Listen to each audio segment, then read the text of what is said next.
talking to Peter Todd, the partner and training principal at Hodge Jones Allen. Thanks for talking to us, Peter. And what we're talking about today is the partner interview stage of the application process.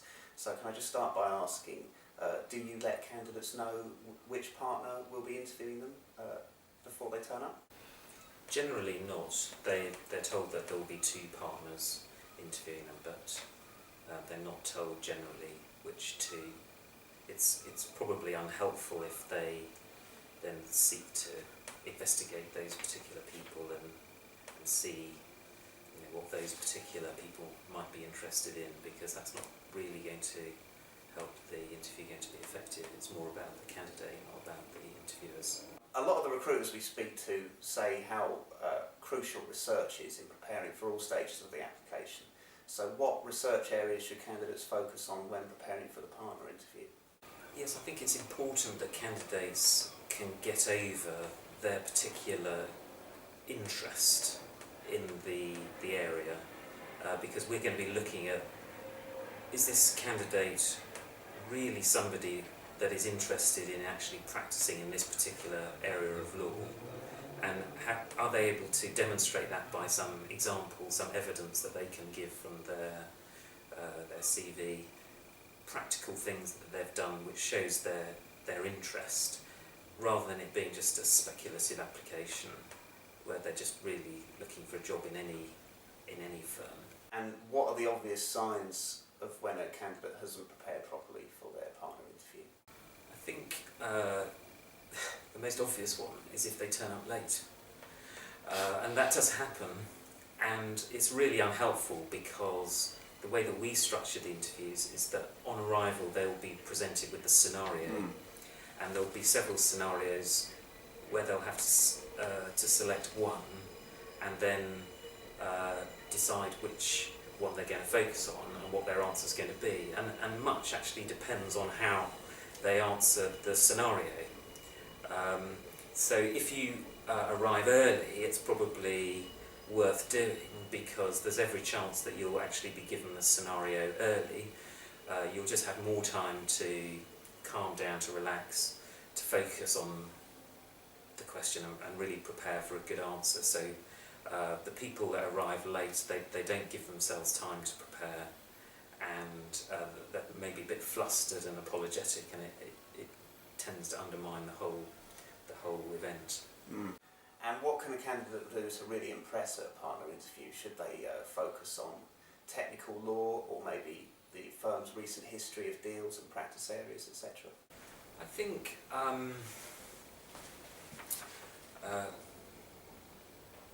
obviously you've got to have the good academics to get in the door, to get to that stage. So at that stage, when you're already at the partner interview, the academic achievement really becomes much less, and then it becomes much more a focus on how you can communicate and how you actually approach things, how you can solve problems, and you'll be given a scenario which will be very difficult for you to deal with.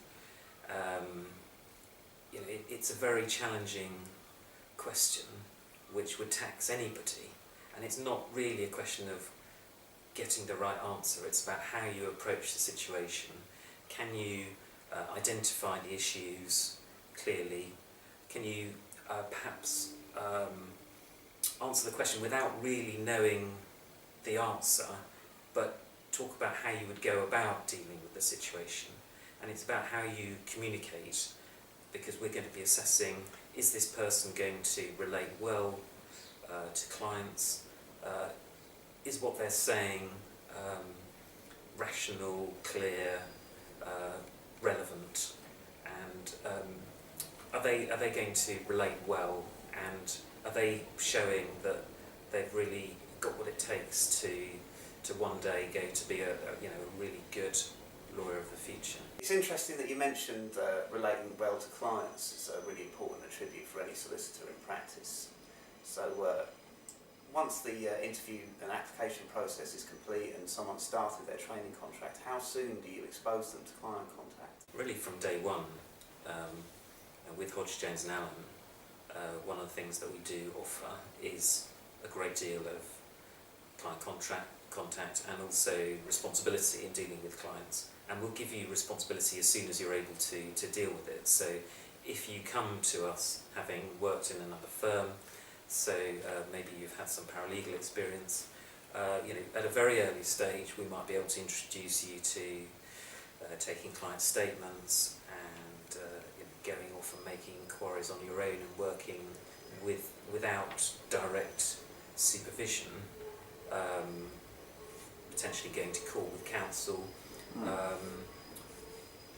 In the last year, one of my trainees actually got to the stage where she dealt with an approval hearing in a contentious probate case, where she appeared in open court in front of the circuit judge against counsel on the other side to secure approval. So you can really progress to a fairly advanced stage throughout the 2 years, and generally speaking you'll be given a challenge, and then if you meet that challenge you can then move to the next level of challenge. And just changing tack slightly, because I think this is a good opportunity for any viewers to learn a bit more about Hodge, Jones and Allen. The firm has had a really proud history of doing legal aid work over the years, so I was just wondering how it's responded to the recent legal aid cuts and the current debate going on to change legal aid even further. Yeah, well, Hodge, Jones and Allen was set up 36 years ago by 3 radical lawyers who wanted to right wrongs and basically do law for a purpose and to do good things. And in the 70s and early 80s, legal aid was pretty freely available, and a wide range of society, middle class people could qualify for legal aid for all types of cases. That's really changed, particularly over the last few years, and now legal aid has become more and more restricted to people who are virtually on income support levels of earnings, and even then it's been cut so that there's now many areas of law which there's no legal aid available for at all. But nevertheless, it's still been an opportunity for us in that, in the last year we've still grown by 14%, and we're now about £14 million turnover, about 130 lawyers, about 200 staff in total. Probably of the 14 million, about 7 million is still legal aid turnover, and other firms have exited the market, so that's enabled us to specialise in our core areas. For example, housing, there's very few firms that are doing housing, so we're signposted more and more as a specialist firm. We're the sort of go-to firm that people will think of. And there's similarly in civil liberties, for example, there's very few firms that have the same profile as us, and therefore will be a firm that many people will recommend people to.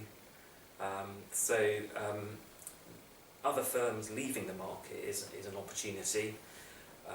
We are quite efficient in terms of technology, and we are also able to offer alternative funding because we're quite a large size now. So because we're specialists, we can offer conditional fees as well, and that can supplement legal aid.